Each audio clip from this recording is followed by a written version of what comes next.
education is severely compromised. The Student Welfare Support Fund is this administration's response to that reality. A dedicated emergency relief mechanism designed to provide immediate, flexible financial assistance to students in genuine need. An allocation of 50,000 has been made, 50,000 Ghana cedis has been made to the Student Welfare Support Fund. This fund will be accessible to students facing urgent tuition payments and essential living costs. The SRC will maintain a structured and transparent application process to be rolled out under the Students' Financial Services Support Office at the Directorate of Student Affairs to ensure that funds are dispersed fairly and efficiently with clear criteria to guide eligibility and prioritize the vulnerable. Mr. Speaker, this fund is not designed to replace other financial aid mechanisms, but to complement them. It serves students in the gaps in the space between when hardship strikes and when formal relief arrives. It is our way of saying to every KNUST student, you are not alone. This administration sees you and will not leave you behind. Additionally, through this office, the SRC will intensify its advocacy and efforts to encourage students to apply for government students' loan support scheme. We will organize mass e-switch registrations in the days to come to ensure that all eligible students can easily navigate the loan application process in reducing the administrative barriers that prevent many from accessing this vital resource. Hygiene Essentials Bank. Mr. Speaker, in a progressive and forward-looking administration, menstrual hygiene and basic personal care must be treated as fundamental rights and not privileges. The Hygiene Essentials Bank is a new and pioneering initiative under the Opportunities Budget, responding directly to the reality that many female students at KNUST face difficulties accessing sanitary products, a challenge that, if unaddressed, can affect their health, comfort, dignity, and academic attendance. An allocation of 20,000 Ghana cedis has been made for this initiative. The program will involve the procurement and distribution of sanitary pads at the college women's commissioners level, with a total of 1,000 sanitary pads being distributed to each of the colleges. This decentralized distribution model ensures that the initiative reaches students across all colleges efficiently and equitably, making support accessible regardless of where a student resides or studies on campus. Beyond the immediate distribution, the Hygiene Essentials Bank will also involve awareness campaigns on menstrual health, stigma reduction, and the promotion of dignified hygiene practice among female students. The SRC believes that every female student deserves to attend class without the anxiety of inadequate access to health, to hygiene products. And this initiative is our commitment to making that a reality. The initiative will also establish emergency hygiene supply points in selected female washrooms across faculties and residential halls, ensuring that students who experience unexpected situations have access to the resources they need at any time. This structural approach to menstrual hygiene reflects a mature, student-centered administration that listens to the needs of its constituents and responds with substance. Support for students with disability. Mr. Speaker, inclusion is not a slogan, it is a standard. The SRC is committed to ensuring that students with disability are not merely accommodated, but are actively celebrated, supported, and empowered to reach their full potential. Toward this commitment, 15,000 Ghana cedis has been allocated to support students with disabilities during the 2024-2025 academic year. This allocation will fund a range of activities aimed at promoting inclusivity and improving the academic and social experience of students with disability. Key among this is the continuation and expansion of the Empowering Diversity Initiative, a platform for students with disability to showcase their talents, share their stories, and contribute meaningfully to the broader campus community. This initiative will include showcases, awareness campaigns, stakeholder engagement sessions, and collaborative programs with the KNUST Disability Policy Office. The fund will also be used to procure assistive learning resources, advocate for improved accessibility infrastructure across campus, and support emergency welfare needs of students with disability who may face unique challenges not adequately captured by general welfare programs. We affirm every student matters. Disability is not inability, and it is the responsibility of the SRC to ensure that the environment of KNUST supports every student's journey unconditionally. Office of the Financial Secretary. Mr. Speaker, Sound financial management is the foundation upon which all student governance initiatives are built. Without financial discipline, without accountability, and without a culture of transparency, even the most well-intentioned programs collapse under the weight of mismanagement. The Office of the Financial Secretary is therefore not only a custodian of funds, it is a standard setter, an educator, and a champion of financial integrity within the student governance ecosystem. Under the opportunities budget, the Office of the Financial Secretary has been allocated 23,278 Ghana cedis to execute 2 flagship programs, the Making Every City Count 2.0 Financial Training Workshop and the Flex Summit 3.0. Both programs represent a deliberate investment in the financial literacy and entrepreneurial capacity of the KNUST student community, with a particular focus on student leaders at all levels. Making Every City Count 2.0. Mr. Speaker, the program titled Making Every City Count has become one of the most impactful legacy initiatives of recent SRC administration. And under the Shakir Jaff administration, we are proud to present its 2nd edition. This upgraded edition builds on the foundation of its predecessor, incorporating lessons learned, participant feedback, and the evolving demands of students' financial governance. The workshop will be held under the theme Financial Discipline and Accountability, Empowering Leaders, Securing Futures. It is designed as a comprehensive experiential learning program targeted at all student executives with particular emphasis on presidents and financial secretaries from the colleges, SRC, faculties, and departments. The rationale is straightforward. Student leaders who manage public funds must be equipped with the knowledge, tools, and ethical framework to do so responsibly. The 2nd edition will feature enhanced training modules covering budgeting and financial planning, financial reporting and accountability, procurement and fund management, internal controls, and leadership decision-making. Facilitators will include seasoned professionals from the university's accounts, audit, and finance office, representatives from the Directorate of Student Affairs, past student leaders who have demonstrated exemplary financial leadership and stewardship, and external financial experts. Mr. Speaker, the impact of this workshop extends far beyond the immediate participants. When student leaders learn how to manage funds responsibly, the ripple effect is felt by every student whose dues are being managed. The Making Every City Count 2.0 workshop is therefore an investment not just in individual leaders, but in the integrity of student leadership and governance system. An allocation of 9,264 Ghana cedis has been made to cover certificates for participants, refreshment, lunch, water, venue hire, and including applicable value-added tax. Flex Summit 3.0, Financial Literacy, Entrepreneurship, and Career Enhancement Summit. Mr. Speaker, in a rapidly evolving global economy, the ability to manage personal finances, conceptualize business ideas, and navigate career pathways is no longer optional. It is essential. The Flex Summit now, in its 3rd edition under this administration, is a landmark program designed to equip students with triple competencies of financial literacy, entrepreneurial thinking, and career development. The Flex Summit 3.0 builds on the success of previous editions, expanding its scope and depth to address the multidimensional challenges facing students as they prepare to transition from the university environment into professional and entrepreneurial life. The program will bring together students, industry professionals, career coaches, financial advisors, and successful entrepreneurs for a structured, high-impact learning experience. Key components of the summit will include sessions on personal financial management and investment, career planning, scholarship, and financial aid identification, entrepreneurship and business ideation workshops, and one-on-one mentorship interactions with industry leaders. Special attention will be given to making the content practical, interactive, and relevant to the realities facing KNUST students in the current economic climate. Mr. Speaker, many students leave university unprepared for the financial realities of adult life.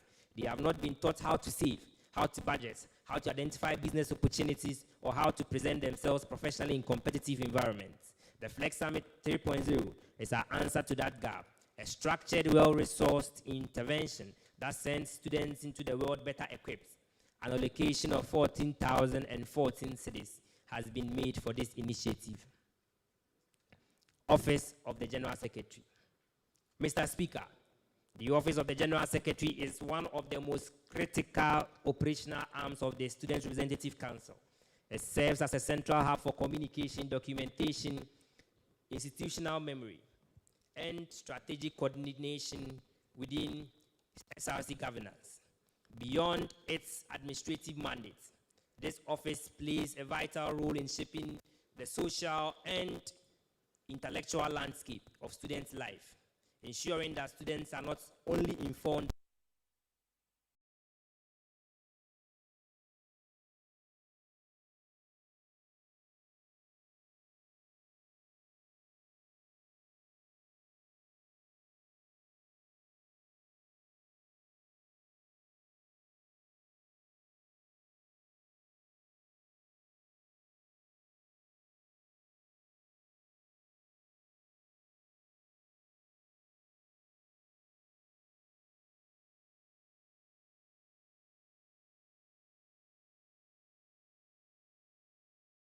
Mr. Speaker, in today's competitive professional landscape, technical qualifications alone are insufficient to guarantee career success. Employers consistently report that soft skills, communication, teamwork, emotional intelligence, problem-solving, leadership, and professional etiquette are among the most decisive factors in hiring, promotion, and long-term career advancement. Yet our education system often produces graduates who are technically competent but professionally underprepared. The Secretary's Connect program was conceived precisely to bridge this gap. There's a flagship initiative of the Office of the General Secretary designed to provide students with structured practical exposure to the soft skills that will define their professional trajectories. The program brings together from all faculties and years of study for a day of interactive workshop, expert-led sessions, and meaningful networking. The 2025-2026 edition of Secretary's Connect featured 6 sessions on effective communication and public speaking, professional etiquette and business conduct, emotional intelligence and conflict resolution, leadership and team dynamics, and the art of building professional networks. Industry leaders, KNUST alumni who have distinguished themselves in various fields, and academic professionals served as facilitators, providing students with both knowledge and inspiration. Mr. Speaker, the Secretary Connect program is deliberately designed to be inclusive and open to all general secretaries, regardless of their programs of study, year group, or residential status. It recognizes that the need for soft skills is universal and that when students develop these capacities, today they are better positioned to lead, innovate, and succeed tomorrow. An allocation of 13,700 has been made for this initiative. Final year summit. Mr. Speaker, the transition from university to the world of work or postgraduate education is one of the most consequential moments in a student's life. It is a moment filled with both excitement and anxiety. Many students who are academically excellent find themselves paralyzed by the uncertainty of what comes next. Unsure of how to write a compelling CV, how to navigate job interviews, how to apply for postgraduate scholarships, or how to leverage their university networks into career opportunities. The final year summit is this administration's gift to the graduating class. It is a carefully structured, 4-day program exclusively designed for final year students, providing them with the knowledge, connections, and confidence they need to transition successfully from KNUST into the next chapter of their lives. The summit will feature career experts, recruiters, alumni in various industries, postgraduate education advisors, and representatives from leading graduate schools. The program will include sessions on career planning and job search strategies, CV and cover letter writing, job interview preparation, postgraduate study and scholarship guidance, financial independence for young professionals, and entrepreneurship as a career path. Participants will also have the opportunity to engage directly with potential employers and mentors through structured networking sessions, conversations that could open doors, create opportunities, and change lives. Mr. Speaker, this administration believes that a student's relationship with the SRC should not end at graduation. The final year summit is our way of ensuring that students leave KNUST not just with a certificate, but with a plan, with connections, and with the confidence to pursue their ambition. An allocation of 19,850 cedis has been made for this initiative. Mr. Speaker, a university is not merely a factory of technical expertise. It is a cradle of culture, creativity, and civilization. Mr. Speaker, KNUST has always been home to an extraordinarily diverse and talented student body, and it is incumbent upon the SRC to create platforms where the talents can be expressed, celebrated, and shared with the world. The KNUST Arts Festival is that platform. The KNUST Arts Festival, under the Office of the General Secretary, designed to celebrate the artistic and cultural richness of the KNUST community. The festival will provide a stage for students to showcase their talents in visual arts, performing arts, spoken word, fashion, photography, literary arts, and other creative disciplines. It will be a celebration of diversity, imagination, and the human spirit. A reminder that the arts are not peripheral to academic excellence, but deeply integral to it. Mr. Speaker, the arts play a powerful role in mental health, social cohesion, and personal development. They provide students with an outlet for expression, a language for their experiences, and a community of fellow creatives. The KNUST Arts Festival will therefore serve not only as entertainment, but as a therapeutic and community-building exercise that enriches students' life in ways that conventional academic programs cannot. It is worth noting that the financial exposure of the SRC to this initiative is limited to 2,350 Ghana cedis, as the remaining costs will be absorbed by a private sponsor, a testament to this administration's capacity to attract external partnerships and leverage resources beyond the SRC's own budget. This model of co-financing reflects the Shakir Jaff-led administration's commitment to maximizing impact while maintaining fiscal responsibility. Office of the Women's Commissioner. Mr. Speaker, the Office of the Women's Commissioner occupies a unique and indispensable place in the architecture of KNUST students' governance. It is the institutional voice of female students, over half of the students' population, and it carries the responsibility of ensuring gender equality, women's health, safety, empowerment, and inclusion are not afterthoughts in this university life, but central priorities of student leadership. Women's commissions worldwide are among the few institutional bodies specifically tasked with conducting gender analysis, a critical tool that helps leaders understand how social, economic, and political issues uniquely impact women and girls. Through gender analysis and mainstreaming, this office ensures that policies, initiatives, and decisions are inclusive and representative of the diverse experiences of women in KNUST. Under the Opportunities Budget, the Office of the Women's Commissioner has been allocated 41,423 Ghana cedis to execute 4 flagship programs. Together, these initiatives represent a comprehensive, holistic approach to supporting female students across the dimensions of health, finance, community, and safety. Number 1, Breast Cancer Awareness Campaign. Mr. Speaker, breast cancer remains one of the most significant health threats facing women worldwide, and Ghana is no exception. Among university-age women, awareness of early detection methods, self-examination techniques, and the importance of regular screening is critically low. The Breast Cancer Awareness Campaign and the Opportunities Budget sought to change that narrative. Building on the success of previous administrations' Pink Confetti Effect breast cancer campaign, this administration organized a more expansive and impactful campaign that brought together health medical professionals, student volunteers, health advocates, and the broader campus community. The campaign included breast health education sessions, self-examination demonstrations, and access to professional screenings and counseling services. The campaign featured a strong publicity component, leveraging social media, campus radio, flyers, and strategic outreaches to maximize awareness and participation. T-shirts and branded materials were distributed to create visibility and foster a sense of solidarity and collective responsibility around women's health. Mr. Speaker, early detection saves lives. When a woman discovers a breast lump early, her chances of survival increases drastically.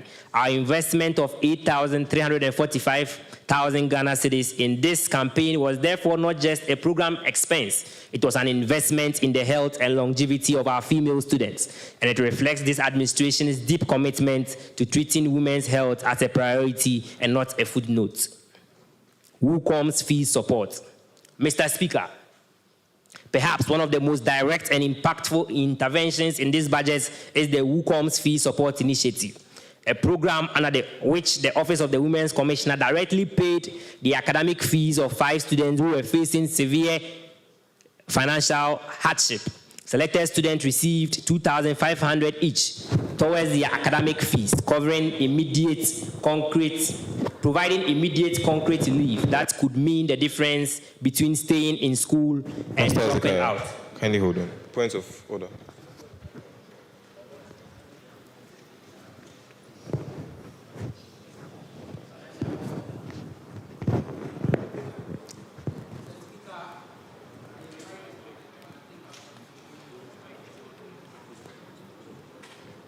Okay, carry on.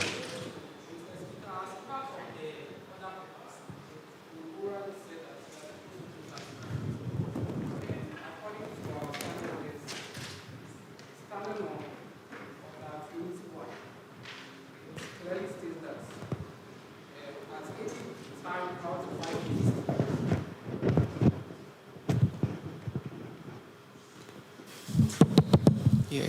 At any time prior to 5 minutes before the stated time for concluding a sitting, a member may, 1, that's the A, move for the adjournment of the sitting, and the B, move for extension of the sitting beyond the stated time for closure. But Mr. Speaker,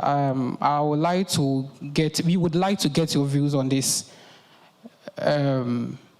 We know time is far gone, and as we all can attest, this is an August sitting. We cannot compromise on some of the procedures we are supposed to go through today. So I would like to ask you that if we extend this sitting beyond this time, are you going to allow honorable members to deliberate and give their comments on the budget, or you would not? I want you to comment before we extend it or adjourn it. After the budget is done, after the financial secretary is done reading the budget and finance committee has to read their reports. That is, and they are going to encapsulate the views and recommendations of the House. And after that, we would progress. So let's deal with the extension of the time, and then when he's done with the budget reading, we go to.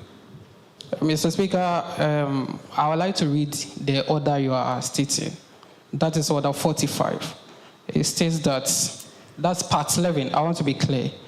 After the formal reading of the budget, the chairman of the Budget and Finance Committee shall represent the views and recommendations of the committee to be addressed by the Executive Council before the House debates on the budget. With that, it stated clearly the Executive Council. So since we have the Financial Secretary here, he can handle that. It means after that we can debate. I hope you get it. So we cannot adjourn this particular part. It's part of the order paper, the standard orders. I didn't say we are adjourning it. So let's deal with this one because time is already going. Okay. So let's extend the time, have him finish reading the budget. The committee comes to read. From there, we take whatever comes next. Okay, so I want you to help us with the time, the extension of the time. To what point? We are supposed to be done by now, so I think 30 minutes will do. We'll have to wrap up. And if after 30 minutes he's not done with his reading, what do you do next? Financial, you have to be very fast. Mr. Speaker, we are dealing with reality here. There is no way in 30 minutes he can finish this. And we don't want to compromise today. There are a whole lot of concerns, honorable members. This is like reading the budget to the 85,000 students here. And we all have concerns to raise. So, Speaker, can you talk about that? Right, that's fine. So an hour will do. You are supposed to raise a motion, so based on the time that you give. Okay. So I think an hour works. And that would mean we are paying. Okay, so standing on order 21, I, Honorable Ebenezer Usukobana, new site, Emena Body, rise to raise a motion for the extension of this sitting till 10:30 p.m.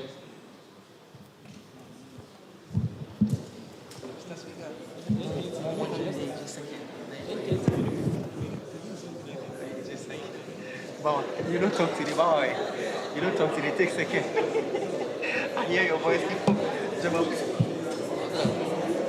11:30. It's 11:30.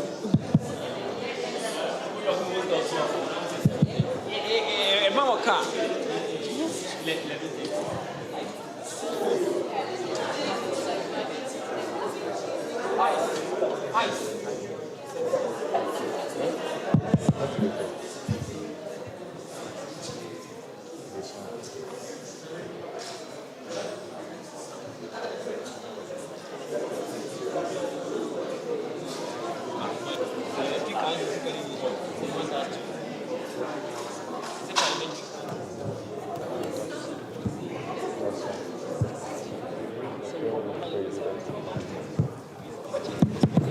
Mr. Speaker, I would like to come again. And based on the common opinions and views of the honorable members here, we have all agreed to extend the sitting to 11:30 p.m.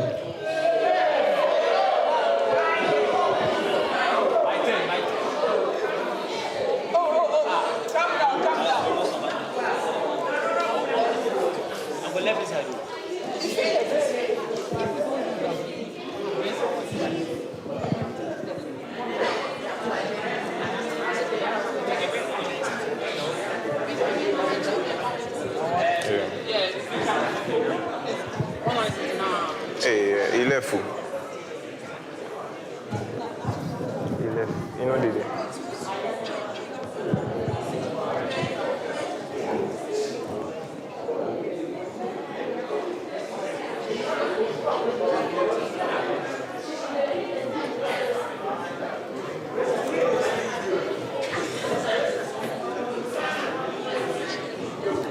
See, we got to this now.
Honorable Faraday, you have the floor.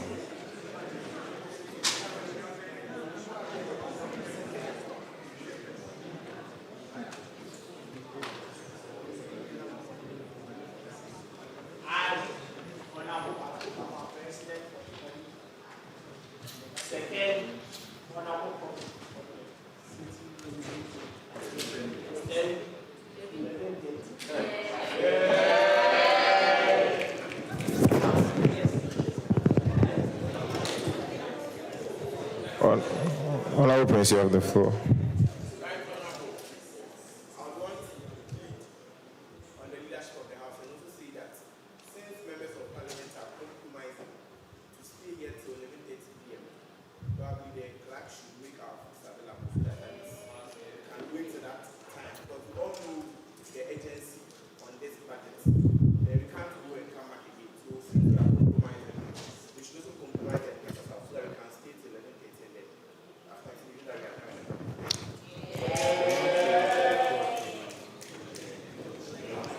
I hope.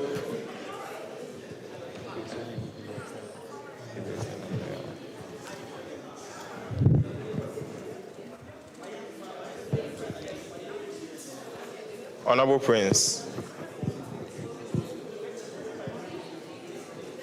if I get you right,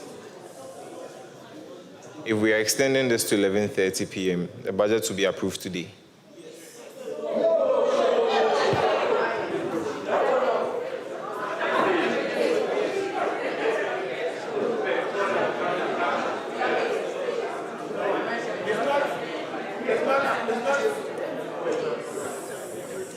Right, Honorable, it's not casted in stone that the budget will be approved today. But then if the financial secretary thinks that he has read the good budget to us, and upon our deliberations and upon our questionings, he's able to answer all the questions, then Mama, pass it. But then if the questions we pose to you, he's not able to give us answers to them, then probably some other time. Thank you very much. We are just giving you the chance to get a shot today or any other day, because if he finishes, the next item on the list is to the questioning by the honorable members of the House. And then since the time is getting close, that's why we are saying that if we get our book, we can compromise and stay to 11:30 p.m. Then do all our questions. And if they will answer the questions, we can pass our budget. So,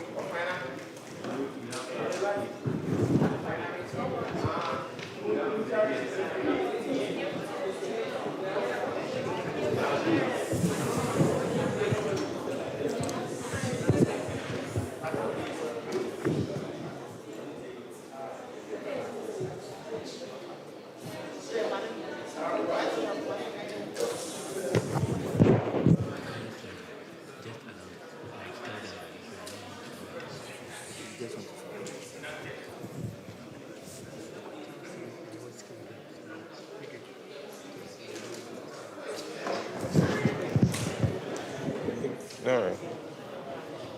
So,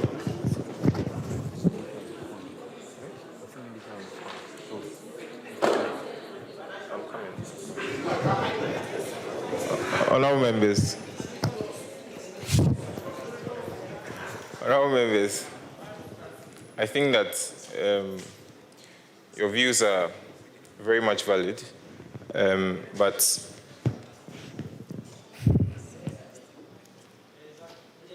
with regard to the people that manage or facilitate this place, exactly, and the extension is not small money. So,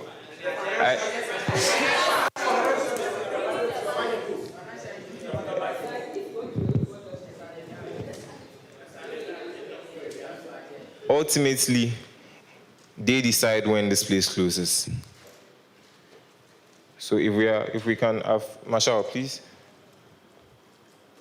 All right. So I think with regard to the food, recess can be held for a short period so that we can use that to eat. Yes, it's available. Marshall, can you see?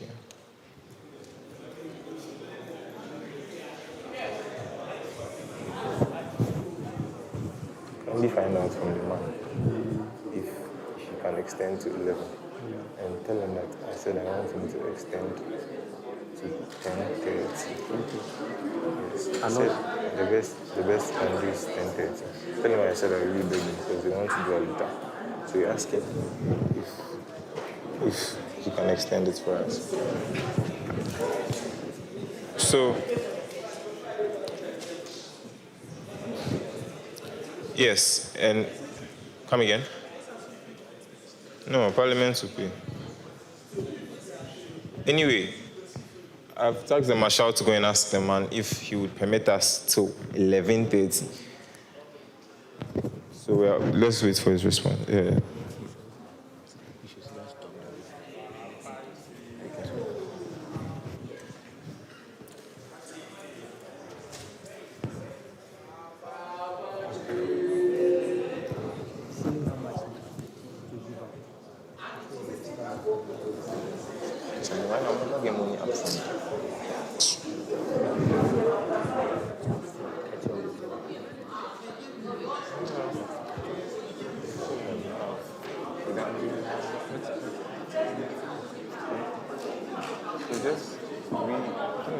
said, we don't want the extension, but we really believe if you can do 10:30 for us. But we'll have to give it to him. That's why he's asking how much we'll give him. So tell him that. Because that's what they want. That's what they want. And if you're not able to provide for them, do you understand? Make a visit. If you can take a seat to us, giving the speech, or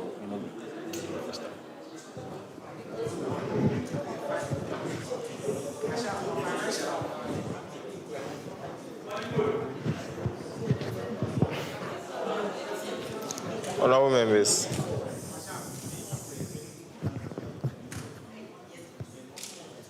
members, I think that before we started the sitting, before we got IDO, we were able to secure IDO. It took us a lot.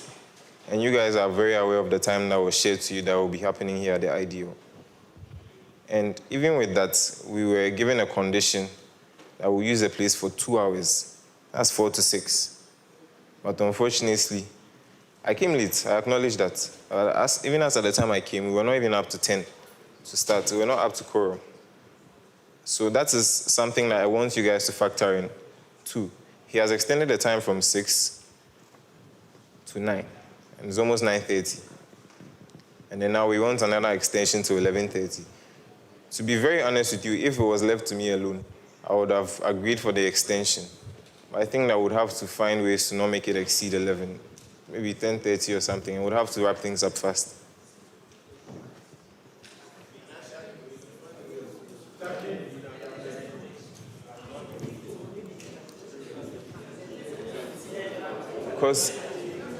Because genuinely, after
before they can afford their fees.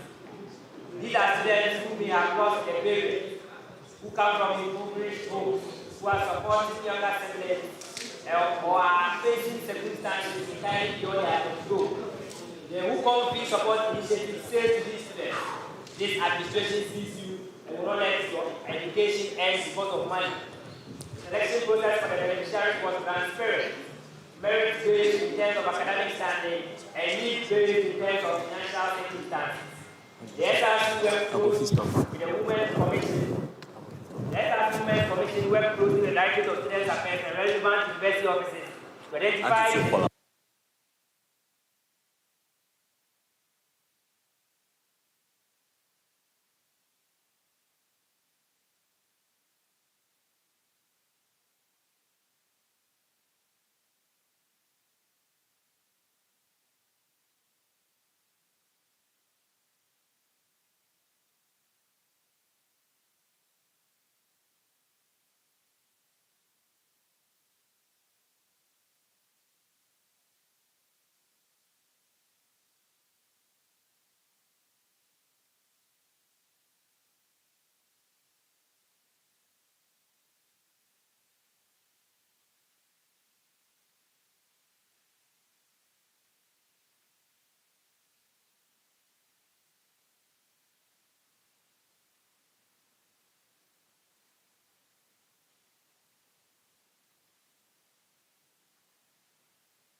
The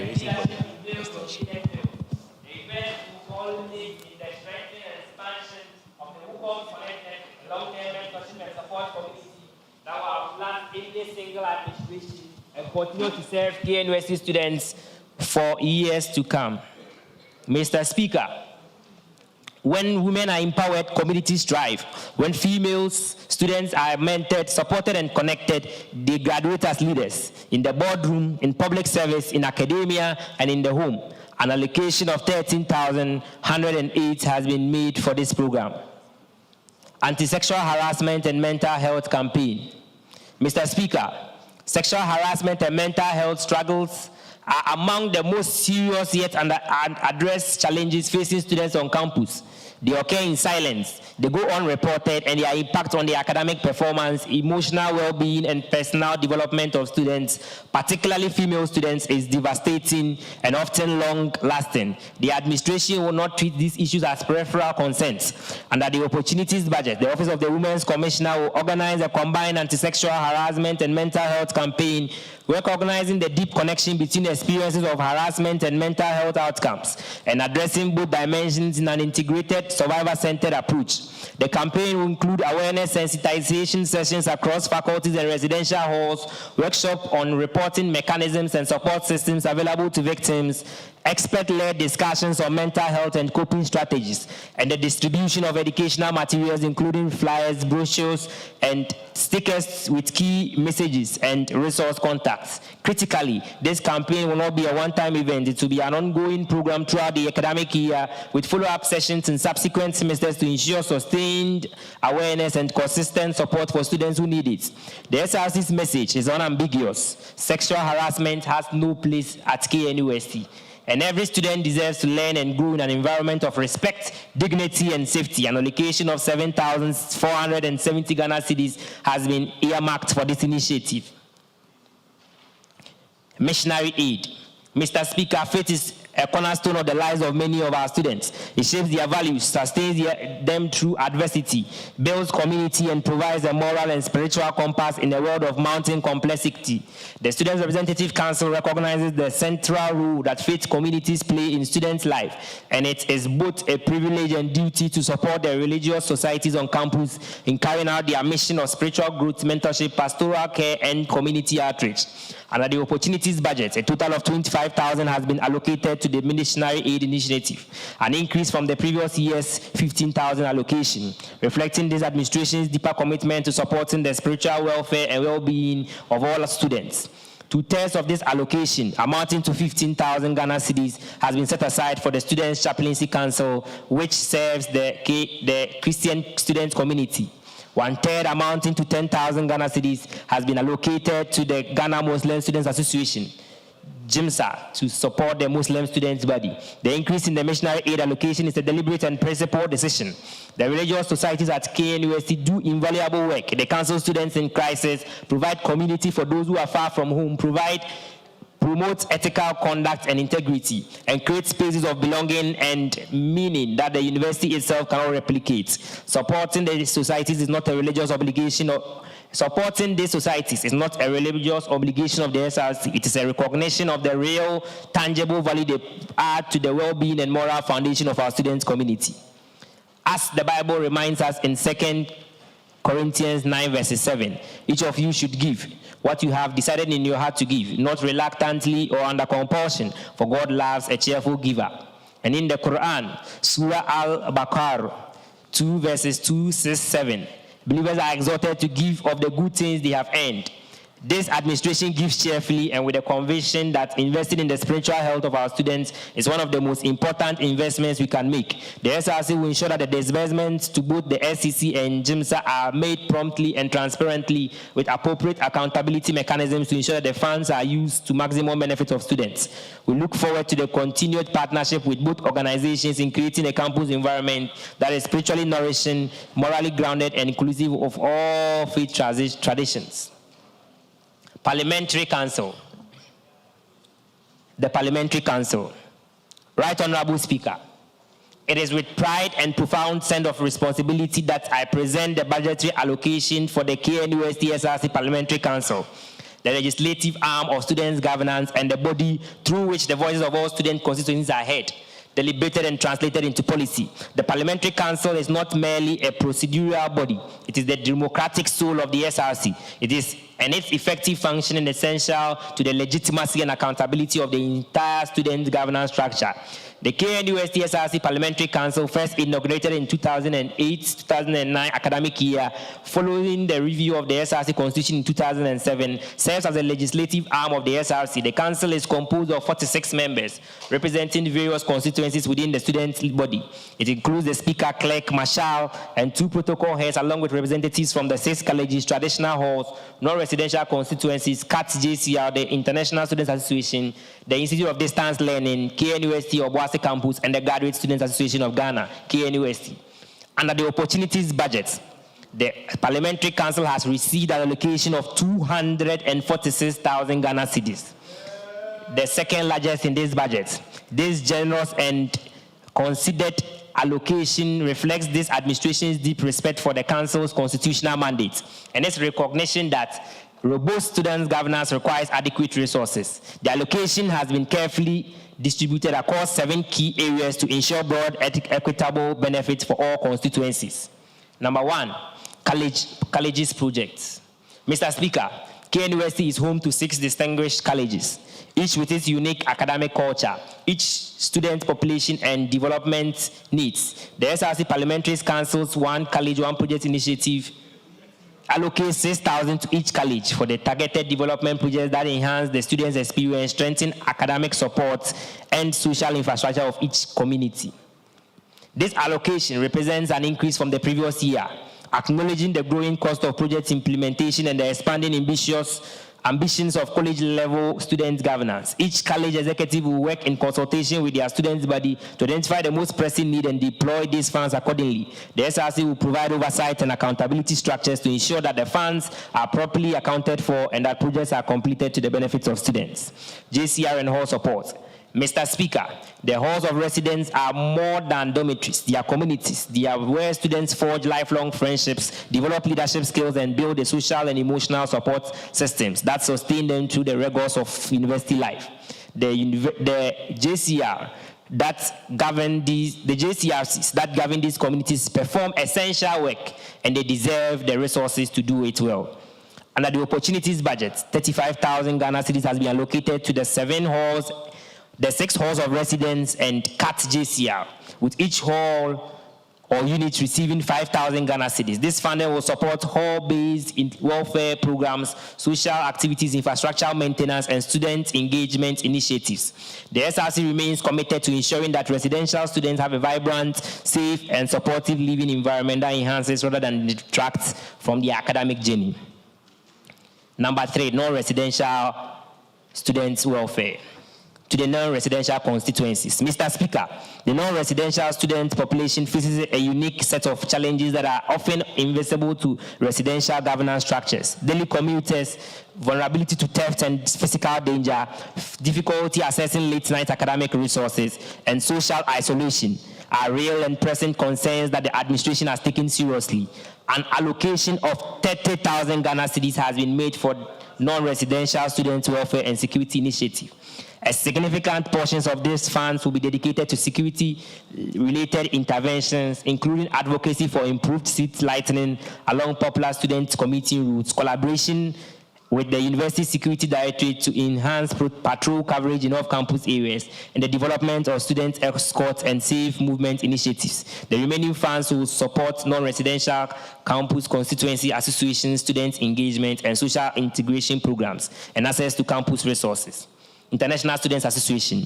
Mr. Speaker, KNUST prides itself as being a Pan-African institution, home to students from across the continent and beyond.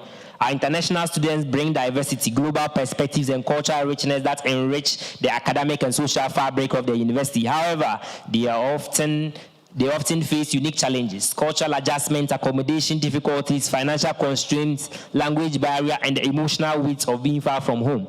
An allocation of 30,000 Ghana cedis has been made to the International Students Association to support its advocacy efforts, welfare programs, and cultural integration events and student support services.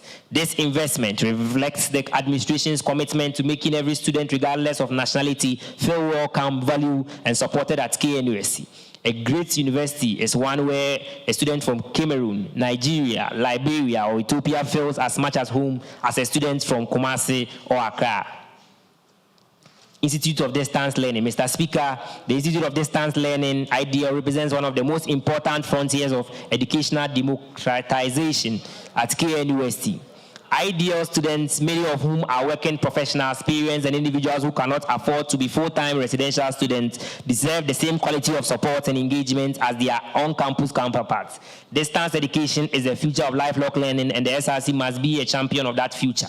An allocation of 15,000 Ghana cedis has been made to support ideal students' activities and welfare. These funds will support advocacy for improved digital learning infrastructure, student engagement activities, academic support resources, and welfare initiative tailored to the specific needs of distance learners. This administration is committed to ensuring that the distance between a student and campus does not translate into a distance between students and the support of the SRC. Obuasi Campus Student Support. Mr. Speaker, the KNUST Obuasi Campus is a proud and integral part of the KNUST family. Its students share the KNUST name, the KNUST spirit, and the KNUST dream, and they deserve support that reflects that full membership in our community. For far too long, the geographic distance between Kumasi and Obuasi has been allowed to translate into a gap in student support, and this administration is determined to close that gap. An allocation of 30,000 Ghana cedis has been made for Obuasi campus student support, a significant and deliberate increase from the previous years. These funds will strengthen student leadership and governance on the Obuasi campus, support welfare initiative, fund infrastructure improvements, and ensure that Obuasi students have access to the academic and social support they need to thrive. One university, one community, one standard of care. Parliamentary operations and movement. Mr. Speaker, the Parliamentary Council cannot fulfill its constitutional mandate without resources to operate effectively. Legislative sessions, policy deliberations, constituency outreach programs, student advocacy campaigns, and the movement of members from campus and constituencies all require financial support. An allocation of 70,000 Ghana cedis has been made for parliamentary operations, the backbone funding that enables the council to do its work with professionalism, regularity, and seriousness that student governance demands. This allocation will support the convening of regular parliamentary sessions, travel for constituency visit, the development and publication of policy positions, student advocacy programs, and the general administrative operations of the council. The SRC is committed to ensuring that the Parliament functions as a genuine deliberative body, producing policies and resolutions that meaningfully address the concerns of all students. Cadet Corps and Health Committee. Mr. Speaker, the twin pillar of health and security are foundational to a student's ability to learn effectively, live safely, and develop holistically. Without security, the campus becomes a place of anxiety rather than exploration. Without health, academic ambition is constrained by physical and mental vulnerability. This administration has therefore prioritized both through sustained investment in the cadets and the Office of the Health Officer.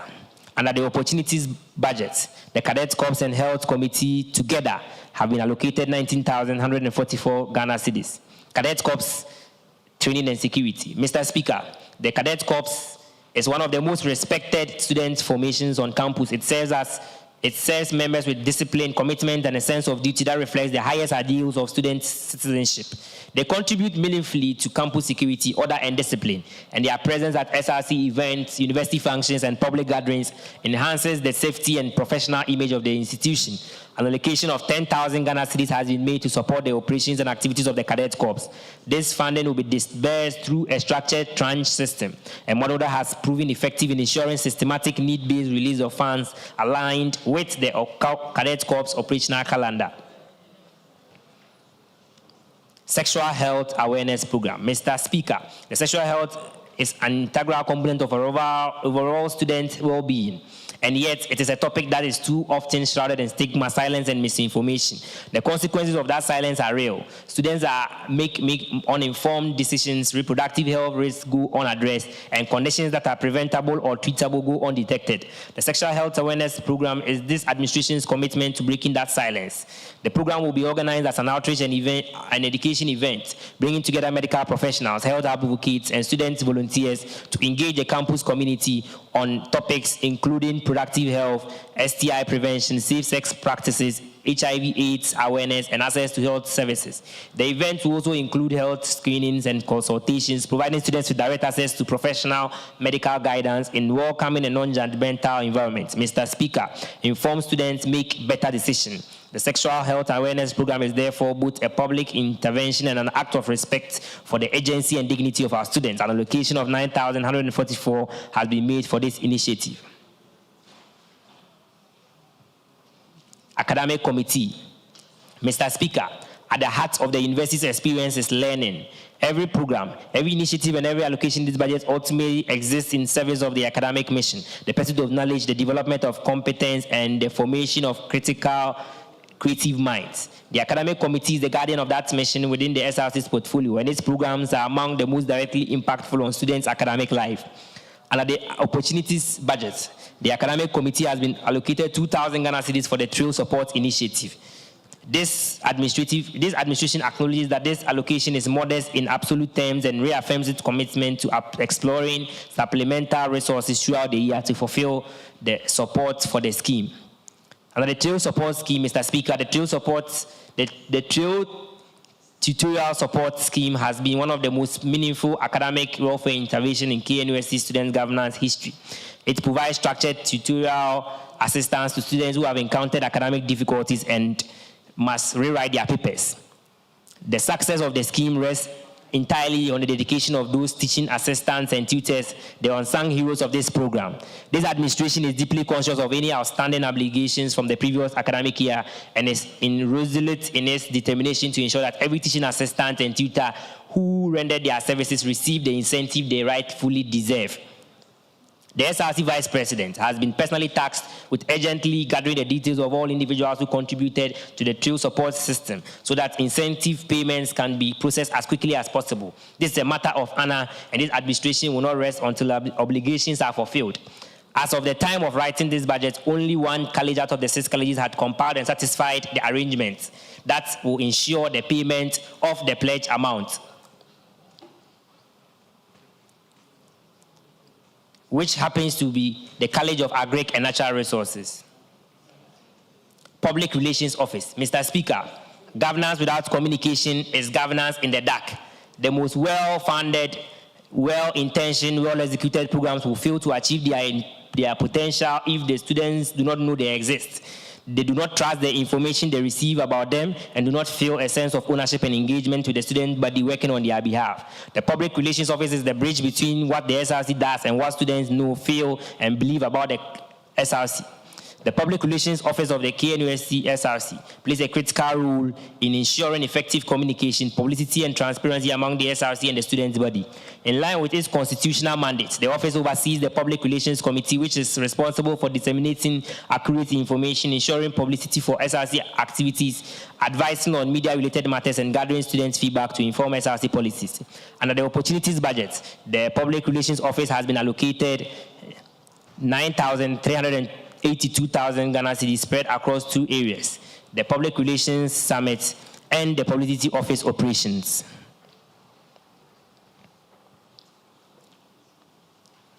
Mr. Speaker, administration. As 1 Peter chapter 5 verse 2 reminds us, be shepherds of God's flock that is under your care, serving as overseers, and not because you must, but because you are willing, as God wants you to be, not greedy for money, but eager to serve. Effective administration is the bedrock of all governance. Without it, the best policies remain unimplemented. Under the Opportunities Budget, the administration has been allocated 56,445 Ghana cedis, divided between 2 important activities, the freshers orientation and the SRC operations with regards to administrative costs. The freshers orientation. Mr. Speaker, the arrival of new students is among the most consequential events of the academic calendar. For many freshers, arriving at KNUST is their first time away from home and their first encounter with a large and complex institutional environment and a movement of both excitement and vulnerability. The Freshers Orientation Program is the SRC's most visible and immediate service to the incoming student body. It is a multi-day program that introduces new students to the academic regulations, grading system, and registration procedures of KNUST, the structure, services, and opportunities of the SRC, campus life, security protocol, and student support systems, and the vibrant and social extracurricular landscape of the university. Organizing an orientation program for thousands of incoming students is a logistical undertaking of considerable scale. The allocation of 52,930 Ghana cedis is a recognition of that complicity and a commitment to getting it right.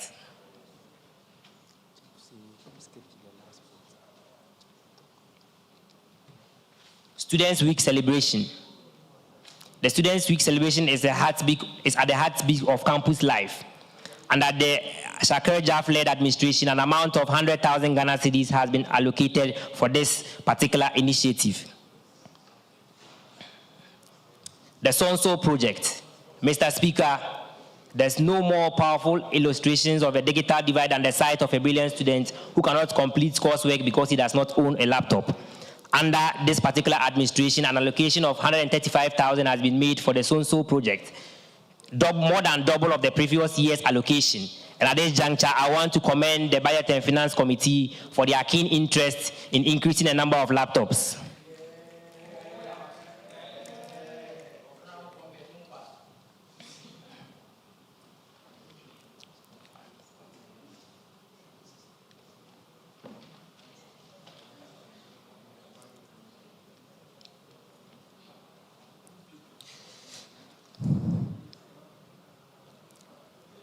Sorry for the delay. I'll move to the project section of the budget. The SRC hostel signage project. Mr. Speaker, the physical identity of the SRC on campus matters. When students walk past a well-designed, professionally executed SRC installation, it communicates not just a location or a function, it communicates professionalism, pride, and permanence. It says the SRC is here, the SRC is real, and the SRC is invested in the physical landscape of this campus.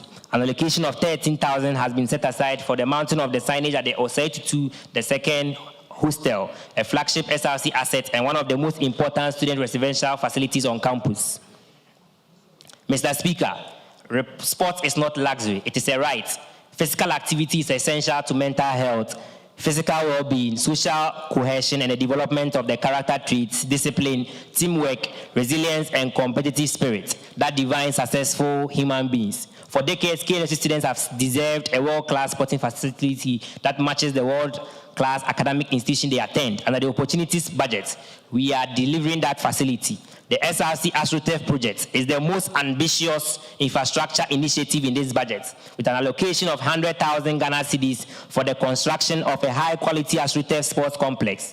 This project will deliver a premium artificial turf playing surface with comprehensive supporting infrastructure, transforming one of KNUST's most underutilized physical assets into a modern, multifunctional sporting facility.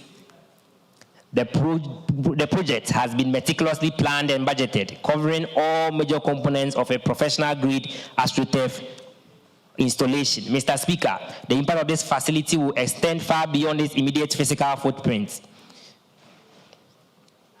The project is strategically situated between Queen Elizabeth II Hall, Republic Hall, Chancellor's Hall, and Africa Hall to serve the diverse students' body. This belt will become a social hub, a place where students gather not just to play, but to connect, to unwind, and to build a friendship that lasts a lifetime. The AstroTurf project represents this administration's commitment to the whole student, not just the academic achiever, but the athlete, the sports enthusiast, the student who needs a pitch to run on after a difficult week of lectures. Sport is how many students manage stress, build confidence, and develop their sense of self. Giving them a world-class facility to do that is one of the most meaningful gifts the SRC can give. Mr. Speaker, the project is also an investment in the long-term asset base of the SRC. Upon completion, the AstroTurf facility will be a permanent infrastructure that serves KNUST students for years and decades to come, long after this administration's tenure has ended. This is the kind of legacy the 65th SRC administration is committed to building, not monuments to individuals, but infrastructure for communities.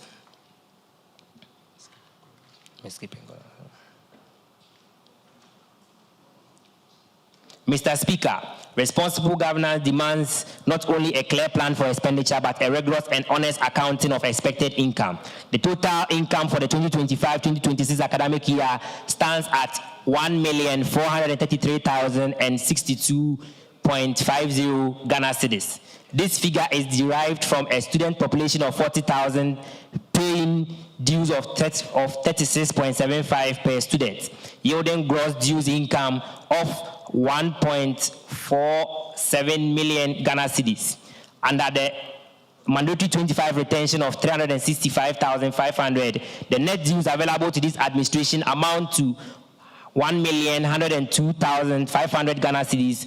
To this, we add the 25 retention from the previous year's administration amounting to 321,562.50, and projected proceeds from the sale of forms for SRC elections of 9,000, bringing the total expected income to 1,433,062.50, against a total estimated expenditure of 1,044,424. This yields an expected reserve of 388,638.50. This reserve is not idle money. It is a financial buffer, a sign of prudent management, and a resource that will be available to respond to unforeseen needs, capitalize on emerging opportunities, or be passed on to the next administration as a foundation for continued progress. Mr. Speaker, this budget that lives within its means while dreaming beyond the ordinary to create equal opportunities for all KNUST students. In conclusion, Mr. Speaker, honorable members of parliament, distinguished guests, and above all, the students of KNUST, this is the opportunities budget. It is a budget that says every student deserves to eat. Every student deserves to be healthy. Every student deserves financial support when crisis strikes. Every female student deserves dignity, safety, and the chance to succeed. Every student with disability deserves to be celebrated, not merely accommodated. Every student with an entrepreneurial dream deserves a platform to make it real. Every student who needs a laptop to learn deserves one. Every student who wants to exercise, to compete, to create, to celebrate deserves a world-class facility and a world-class event to do it in. It is a budget that takes the long view. The AstroTurf project, the farms project, the signage projects, these are not just expenditures. They are investments in infrastructure that will serve KNUST students long after this administration has ended. They are the bricks and mortar of legacy built not for personal glory, but for community benefits. It is a budget that takes care of the present. The food bank increased to 100,000. The Students Welfare Support Fund of 50,000. The Hygiene Essentials Bank. The WUCOM Fee Supports Initiative. These are long-term strategies. They are immediate concrete response to immediate concrete needs. This administration will not ask a hungry student to wait for the systemic change. You will feed them today while working for a better system tomorrow. It is a budget that prepares students for the future. It is a budget that pioneers new frontiers. The SRC Funds project is something that KNUST administration hasn't attempted before. The Hygiene Essential Bank is a new standard for student hygiene welfare. The WUCOM Fee Support is a direct transformative act of solidarity with female students who need it the most. Mr. Speaker, this budget is anchored on an agenda to support students facing health conditions and unexpected financial circumstances, to support the SONSO project in its most ambitious form yet, to undertake meaningful projects at each college to construct the SRC AstroTurf. Mr. Speaker, as Philippians chapter 4 verses 8 reminds us, whatsoever things are true, whatsoever things are honest, whatsoever things are just, whatsoever things are pure, whatsoever things are lovely, whatsoever things are of good report, if there be any virtue and if there be any praise, think on these things. This administration has thought deeply, planned carefully, and acted boldly. This budget is a product of that thinking. Mr. Speaker, with a heart full of purpose and hands ready to work, I hereby present the opportunities budget, the 2025-2026 budget statement of the KNUST SRC with a total estimated expenditure of 1,044,424 Ghana cedis only. Mr. Speaker, I beg to move for the consideration of the budget for the 2025-2026 fiscal and academic year. Thank you.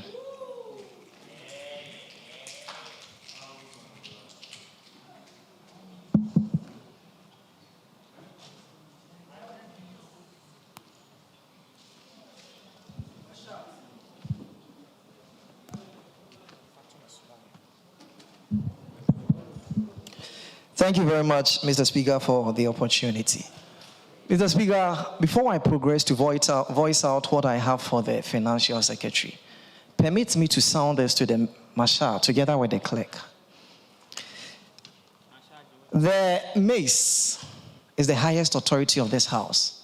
As a result, we accord the mace with the needed respect. I have seen the Marshal going to and fro, and I prompted him, my good brother, you've got to bow to the mace. He decided to keep a blind eye, and he kept on going to and fro. Of all the sittings that he did not bow to the mace. You see, let me read the scripture to you. Matthew chapter 7 verse number 4, it says something. How can you say to your brother, let me take the speck out of your eye, when all the time there is a plank in your own eye? You hypocrites, first take the plank out of your own eye, and then you will see clearly to remove the speck from your brother's eye. Masha, please hear me and hear me well. If you are not ready to accord the maid with the needed respect, make no mistakes. Make no mistake to come to my caucus members and say that, please, when you are walking around, bow to the mace.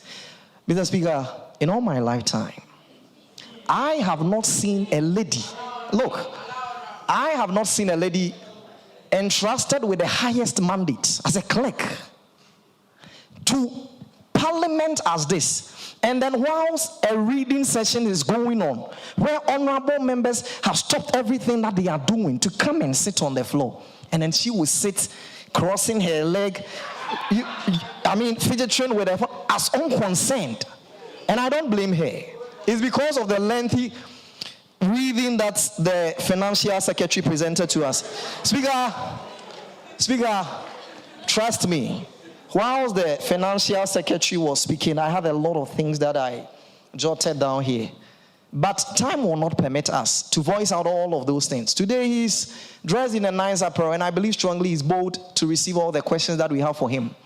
But this is what we want to help you with. We want you to go and rest and have strength so that you come another time and come for our questions and deliberations of the budget that you read before the House. As a result, I, Honorable Adodankwa Samuel Kwame, the caucus head for non-residential caucus and the quotation as a member of Parliament, I adjourn this sitting. Thank you.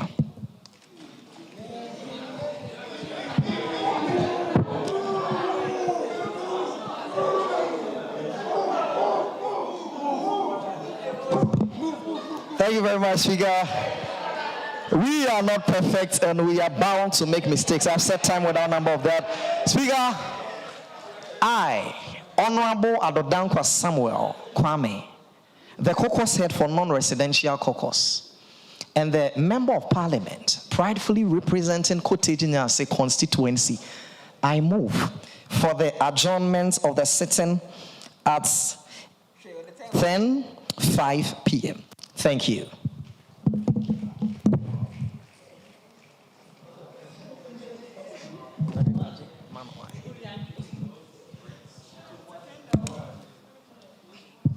Right Honorable, I, Honorable Prince Amoako, President of the Health Sciences Students Association, duly seconds the motion by Honorable Adodankwa Samuel to adjourn this sitting. Thank you.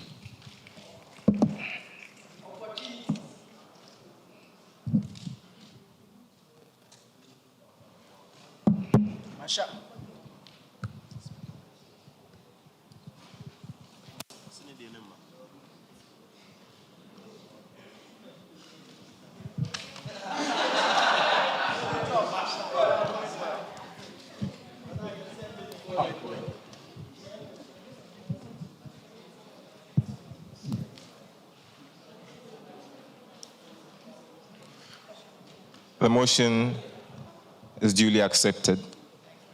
Before we leave, Marshal, you would have to render an unqualified apology to the House.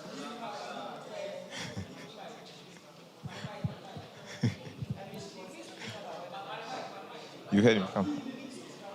Honorable Patrick, you have the floor.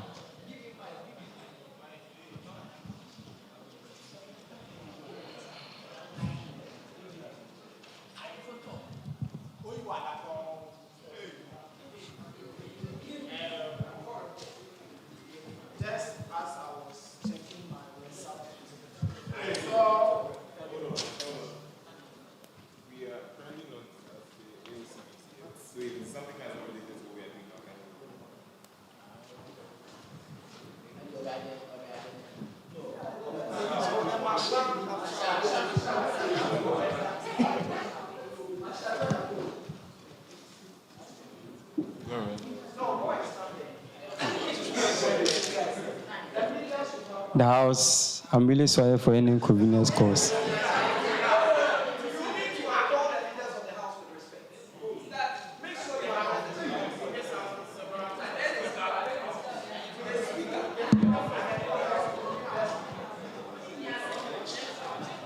The Speaker, the House, I'm really sorry for any inconvenience caused.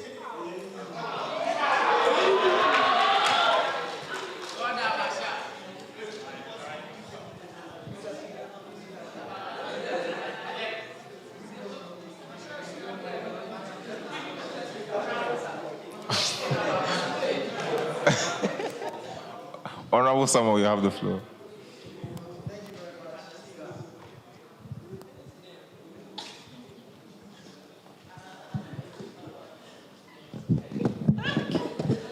Thank you very much, Speaker.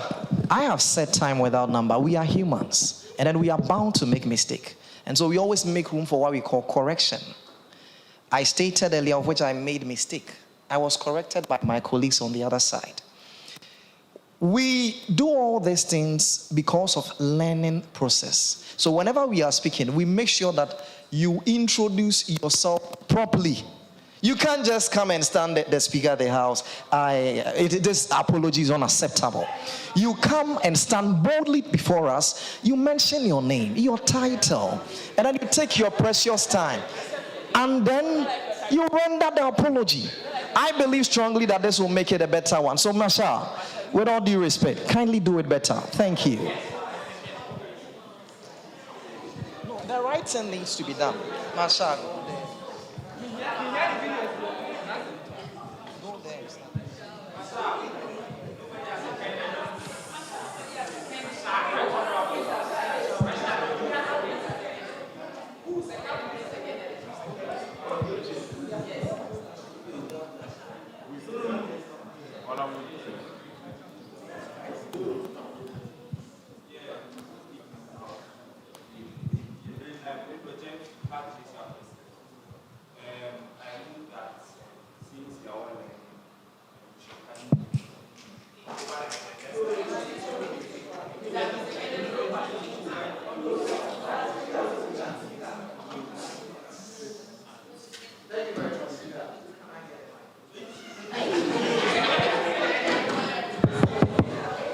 Stand there. Thank you.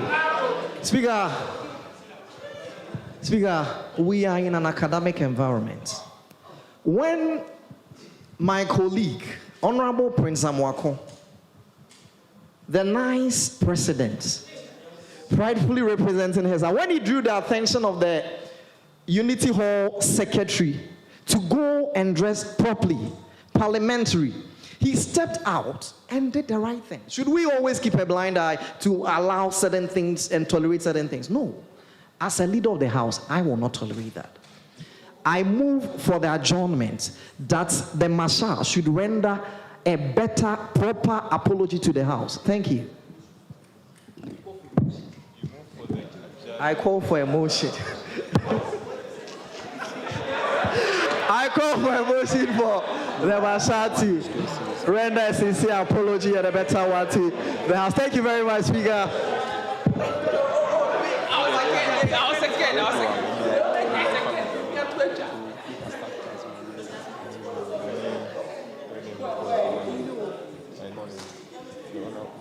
I, Honorable William Smith, representing the people of good people of campus constituency. I second the motion that the Marshal must render a good and a qualified apology.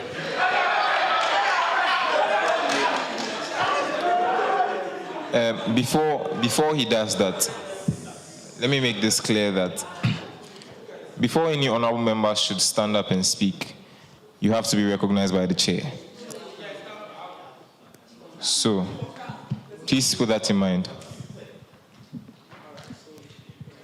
Honorable Juliet, you have the floor.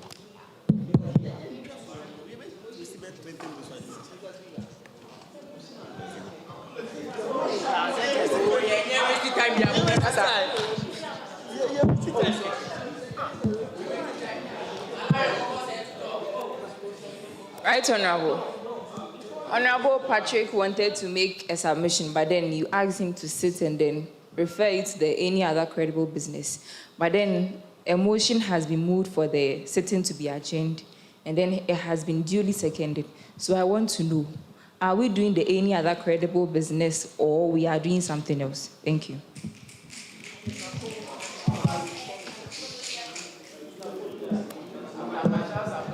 They've asked for an apology from Marshal, so let him render his apology and then.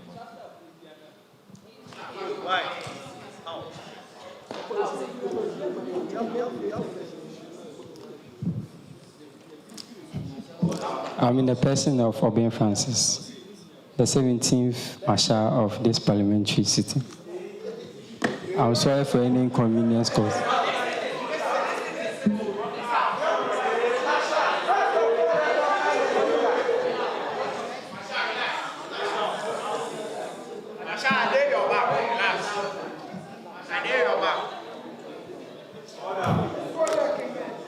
I'm in the person of Francis Obin, the Marshal.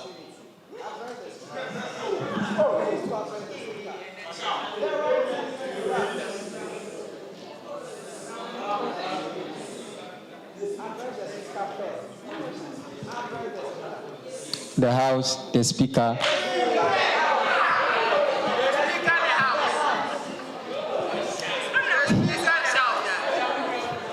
The Speaker of the House. I'm in the person of Francis Obin, the Marshal for the 17th Parliamentary.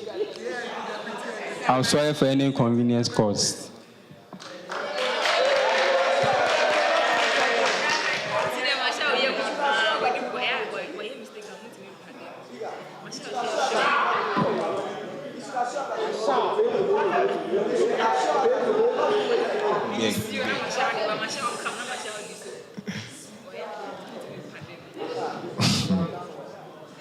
You people, the day he will catch you that he's sending you out of the house, you suffer. Anyway, all right, so we will now move to the item of the any other credible business. Honorable, 2 from each caucus, or whatever. Mr. Speaker, so thank you for the opportunity. Yeah, he said he will not going to say. That's fine. Thank you for the opportunity. Mr. Speaker, so during the presentation from the Vetting and Appointments Committee, we actually cited various constitutional breaches with regards to the appointments, regards to having more than 2 deputies, regards to people not coming for vetting but being displayed. Can you go to the point? So just now you've seen a flyer going that tomorrow there'll be an induction for the appointees. Yes. So yes, please. Tomorrow 4 p.m. at Grassa Conference Room. So I don't know. I think we need to act swiftly. Thank you very much.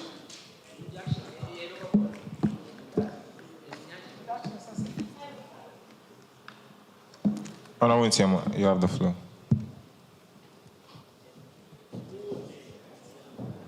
Right Honorable, please, thank you for the opportunity again. And I would like to also comment on the conduct of our Masha, our clerk. I think we, the House, our clerk and Masha and deputy clerk might think that we are bullying them. But that's not the fact. We know we are in academic setting, and this is the highest parliamentary council of the SRC. And we must also behave as such in our conduct and everything. We are ready to work with them very nicely. So please, our deputy clerk, our Masha, please conduct yourself very well. You are making the work very difficult for Right Honorable. Please, let's all come together and work. And I know that when you change your conduct, this house will welcome you very well and you enjoy your stay here. So please, it's not any form of bullying, just that you are trying to do what? Let you do the right things and paint a good picture of the 17th Parliamentary Council. Long live Right Honorable, long live Deputy Speaker, long live the clerk, long live Masha.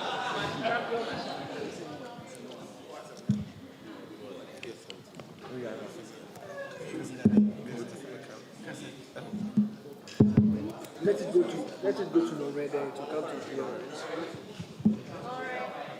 Oh, and by the way, with regard to the induction, I will make sure that only vetted appointees are inducted.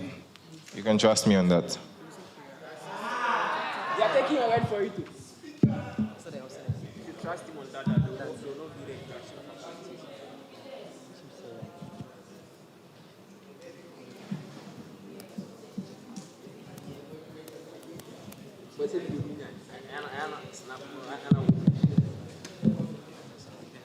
You have the floor. Mr. Speaker, thank you once again. Mr. Speaker, before we leave, I would like us all to agree that the Financial Secretary is going to appear before the House in the next sitting. I mean, we don't want a circumstance where there will be back and forth in that decision. I mean, he has to know. I want to make it clear to him today that he will be appearing before us so that we can continue with the rest of the items on the order paper since we've done the adjournment. I mean, we are here to make our comments and also continue with the debates. So, Financial Secretary, can you add that to your plans? Thank you, Speaker. Duly acknowledged. Honorable Nat, you have the floor. Nat, yeah. Right Honorable, the House, we would have to address this issue as soon as possible to maintain the integrity of this august House. And this issue is about the conduct of punctuality concerning this parliamentary House. It has been a very grave effect that we have had, and it has been delaying a lot of our sessions, causing us to adjourn certain important issues and not have opportunities to debate and deliberate on certain important events that could have helped smoothen out our processes. So please, I would like to plead with each and every honorable in this place. Let's revise our ways and do better. Thank you.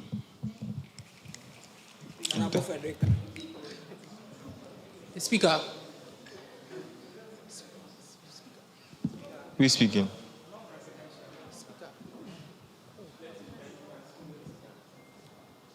Honorable Stephen, you have the floor. 2 from each caucus. I made mention of that. Right up, Honorable. Thank you very much for the opportunity. I shall be making 2 distinct points.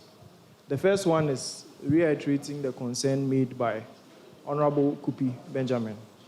As a member of the Vetting and Appointment Committee, I see it to be very demeaning and insulting and disrespectful in all regards that after we have passed through all due process, there's still circulation of flyers that appointees are going to be sworn in. The fact goes that you have given us your word that it is only vetted appointees that are going to be present or that are going to be sworn in. But as human beings who believe in the truth, we believe in history and track record. What shows that as we've been unable to filter those who were not supposed to be on flyers, and they are still on flyers around circulating, what shows that those same people are not going to be sworn in tomorrow. I feel like it is a matter that needs to be addressed with utmost urgency because it degrades the sanctity and integrity of the House. My second issue is bordering on the standing orders and the conduct of parliamentarians and proceedings in the House. I happen to be the chair of the Privileges Committee, and today I have a very tall list of people who have been summoned to the Privileges Committee. And it is very saddening, very, very saddening. And I think one honorable made mention of the fact that we need to sit down as a committee and come up with standing orders so that parliamentarians are briefed on these orders and make submissions based on these orders. But I want to file a motion before the House based on one very pertinent issue that the Budget and Finance Committee referred to the Privileges Committee. According to the Constitution, Article 84, Clause 5, the NUCS treasurer is supposed to make a formal report, an account of the NUCS budget to the Budget and Finance Committee of the SRC Parliamentary Council. According to due process, that was done, and then some discrepancies were realized. It was realized that the budget that was presented to the Budget and Finance Committee differed in huge sums from the budget that was presented to the General Assembly. And so the chair of the Budget and Finance Committee on 15th of March wrote a letter to the Privileges Committee requesting that the NUCS treasurer and president be summoned to the Privileges Committee. So this is basically a motion filed before the House to summon the NUCS president and treasurer to the Privileges Committee to make the necessary explanations and clarifications so that in that regard, we can provide a valid report back to the Budget and Finance Committee. Thank you very much. Thank you too. That's duly acknowledged.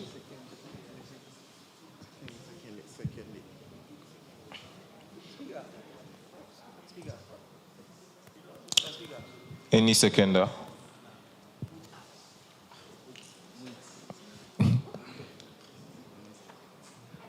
Thank you, Right Honorable Speaker. I, Honorable Dedeka Christopher Tia, the College of Agriculture and Natural Resource Student Association's President and the College Caucus Head, duly second the motion by Honorable Stephen Owusu that the NUCS Treasurer and the President should appear before Parliament. Honorable Kobina, rising on the point Mr. of Speaker, order. this is point of order because I'm very, very confused with whatever we are doing here right now. I mean, we all heard the honorable member adjourned the meeting. And when there is adjournment and we are not done with the items before the adjournment, we skip them to the next sitting. So whatever we are doing after the adjournment shouldn't be recorded by the clerk. But I've seen her writing. And Mr. Speaker, it's very sad because the clerk was the deputy clerk last year. So we expect her to know better than us. But she's always writing, right, when she clearly knows that after the adjournments, she's not supposed to be. Right? Yeah, right, Honorable. Please. Mr. Speaker, I'm not done. Mr. Speaker, I'm not done. That's not an issue. Whatever she's writing, that's not an issue. But I'm saying that this is a house of records, and we cannot do things on our own. We are being guided by a standing order. It states clearly that after adjournment, whatever happens is not recognized. And you are raising a motion after the adjournment. I mean, whatever we are doing here is like we are done and we are out and we are having normal discussion. That's what we are doing right here. And we are wasting time. I mean, honestly, we are wasting time. Thank you very much, Speaker. All right. He makes a point. And to curb that, I think that you guys can put it in writing, the motion in writing, so that we can just take it up from the page.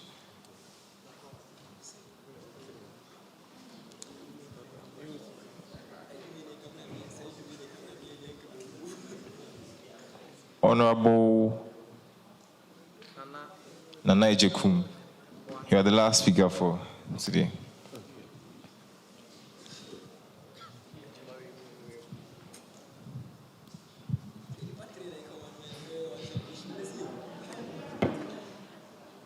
Right Honorable, the Honorable House. My name is Nana Ejekum Boateng, the President of the Science Students Association. Today, my concern is with how we treat students during exams periods. I'm much aware that our library, the new library, the library mall, and then the main library, the Prempeh Library, sometimes are extended to work 24 hours during exam season. But we are all aware that the library mall for the past year since it was opened has never been extended from 10 p.m. And so I'm just pleading, since our Honorable Vice President, the chair for the one leading all academic proceedings, welfare, and then academic proceedings of the SRC is here. Speaker, through you to our Honorable Vice President, we are pleading that please, they should open the library mall overnight so that students can actually learn and then prepare well. And then lastly, Speaker, I'm a member of the Veterans and Appointments Committee, and the general consensus from members here is that they are begging the SRC executive body that at least there are discrepancies with the procedure, so they are begging them if they could hold on with the induction service so that we can all sit as one family and as people that are all protecting the dignity of our student body, for us all to settle the underlying matters so that we can really follow due procedure and have a smooth 65th SRC administration. Lastly, I would want to commend the SRC Financial Secretary for that wonderful budget being read to honorable members, and then we hope to see him in our next sitting so that we can all comment and have our deliberations. Thank you, Right Honorable.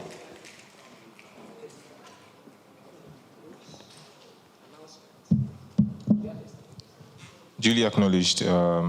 Once again, we would like to thank the SRC executive body present, from our vice presidents to our general secretary and the financial secretary. We say thank you for your time and thank you for sticking with us from the beginning till now. I also want to thank the leadership of the House and honorable members before we leave. Thank you so much for your thoughtful deliberations and actions. I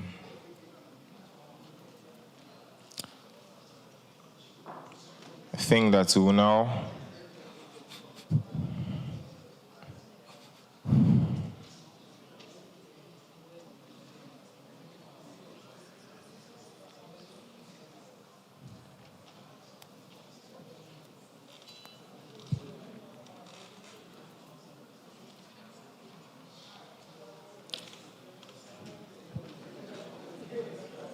We'll now have our closing prayer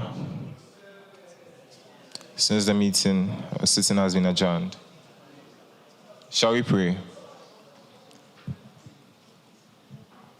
O God, grant us a vision of our university, fair as it might be, a university of righteousness, where none shall wrong his neighbor, a university of plenty, where evil and poverty shall be done away with, a university of brotherhood, where all success shall be founded on service and honor shall be given to the deserving, a university of peace, where the SRC shall rest on the will of the people and the love for the common good.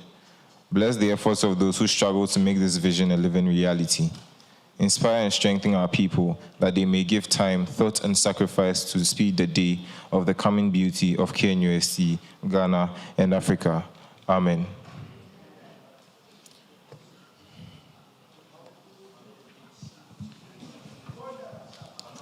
Now go on recess.